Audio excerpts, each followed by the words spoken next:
మందున చార్ధామములు శ్రీ జగన్నాథమే పుణ్యతమం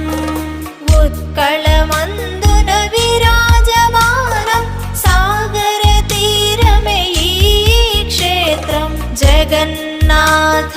బలరామ సమేత సోదరి సుభద్ర విరాజినం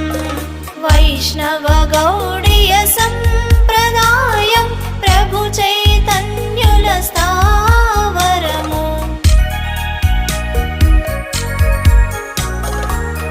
కృతయుగమందున ఇంద్రద్యుమ్నుడు తపము చేసెను విష్ణునికై విష్ణువు తనకు ప్రత్యక్షమయ్యెను